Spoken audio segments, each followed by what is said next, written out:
Assalamualaikum warahmatullahi wabarakatuh. Jumpa lagi di kelas Manajemen Keuangan 1. Pada pertemuan ini, kita akan membahas tentang analisis laporan keuangan. Selamat mengikuti. Pembahasan mengenai analisis laporan keuangan pada pertemuan ini terdiri dari definisi laporan keuangan, manfaat laporan keuangan, jenis laporan keuangan, neraca, laporan laba rugi, laporan perubahan ekuitas, laporan arus kas, dan analisis laporan keuangan. Tinjauan lebih lanjut mengenai analisis rasio keuangan akan dibahas pada pertemuan selanjutnya. Laporan keuangan. Laporan keuangan adalah hasil dari proses akuntansi. Proses akuntansi terdiri dari pencatatan transaksi keuangan dalam periode tertentu ke dalam jurnal, dilanjutkan posting ke buku besar, setelah itu dilanjutkan dengan menyusun neraca lajur.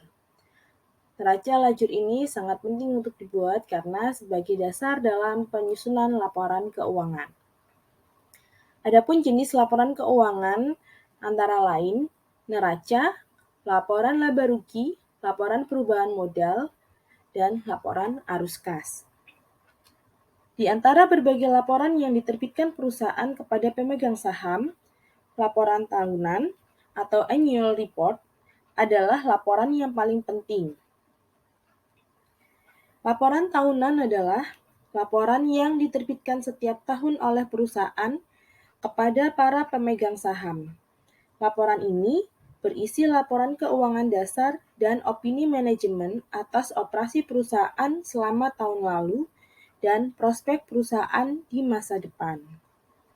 Jadi, informasi yang tercantum pada laporan tahunan digunakan oleh investor untuk membuat ekspektasi tentang laba dan dividen di masa depan. Selanjutnya, manfaat laporan keuangan. Apa sih pentingnya laporan keuangan perusahaan? Pertama bagi shareholder dan stakeholder, yakni yang pertama untuk mengetahui kondisi keuangan perusahaan dalam kondisi laba atau rugi. Yang kedua untuk mengetahui kesehatan perusahaan, sama halnya seperti manusia yang butuh untuk melakukan general check up, ya untuk mengetahui bagaimana kondisi kesehatan tubuh, maka begitu juga dengan perusahaan ya perlu disusun laporan keuangan untuk mengetahui bagaimana kondisi kesehatan keuangan perusahaan. Dan yang selanjutnya yaitu untuk mengetahui perkembangan perusahaan. Dari data historical laporan keuangan perusahaan, maka dapat dibaca bagaimana kondisi atau perkembangan perusahaan dari suatu waktu. Dan dari data historical itu pula ya dapat digunakan sebagai sumber informasi untuk memproyeksikan bagaimana kondisi perusahaan di masa yang akan datang. Nah, pihak-pihak yang berkepentingan dalam laporan keuangan suatu perusahaan yaitu shareholder dan stakeholder. Shareholder itu sendiri adalah pemilik perusahaan dan pemegang saham.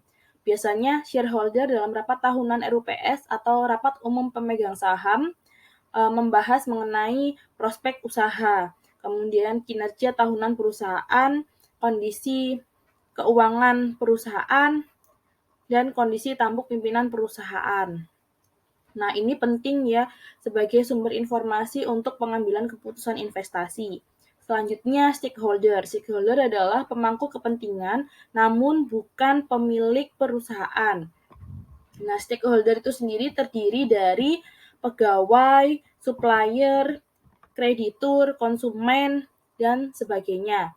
Dengan mengetahui laporan keuangan, informasi yang ada di laporan keuangan, misalnya seperti kreditur, sebagai pihak yang meminjamkan dana untuk perusahaan, biasanya perusahaan pinjam dana itu untuk operasional perusahaan atau untuk ekspansi ya, maka jelas kreditur akan membutuhkan informasi dari laporan keuangan untuk menilai apakah perusahaan dalam kondisi baik-baik saja untuk kondisi keuangannya, apakah bisa membayar kewajiban-kewajibannya, kira-kira seperti itu. Lalu informasi laporan keuangan mengandung informasi mengenai profitabilitas perusahaan, risiko perusahaan, serta timing aliran kas.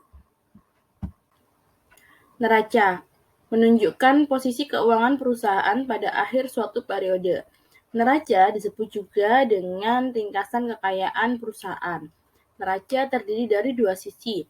Sisi kiri disebut aktiva atau harta perusahaan, kekayaan yang dimiliki oleh perusahaan.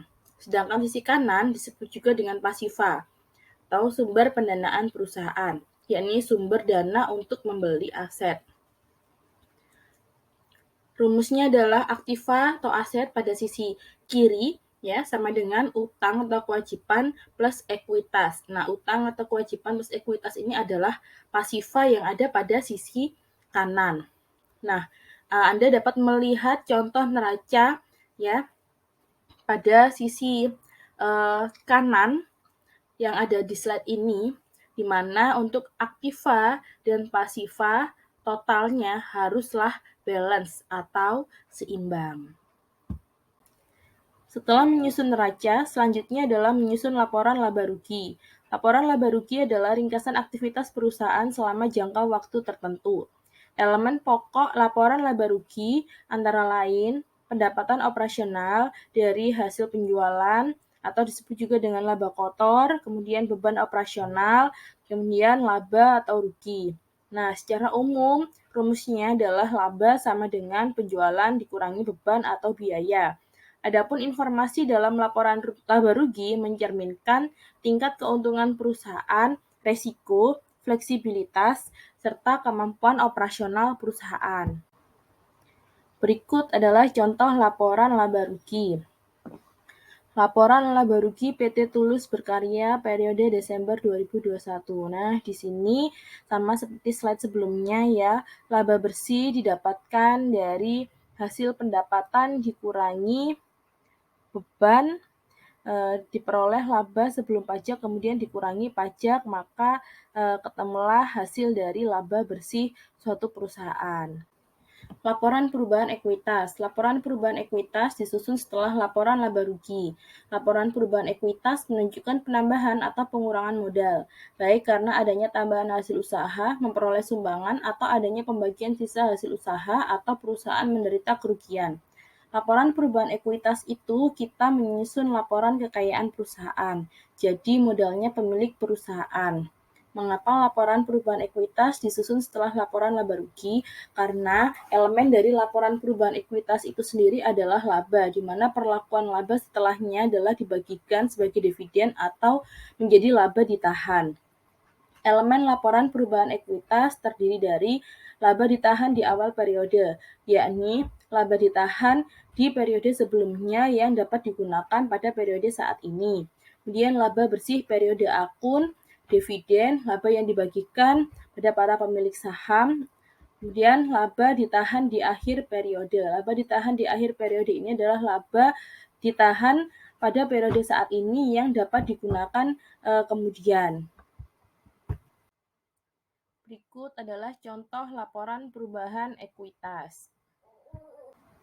Laporan aliran kas, yakni ringkasan aliran kas masuk dan keluar untuk jangka waktu tertentu.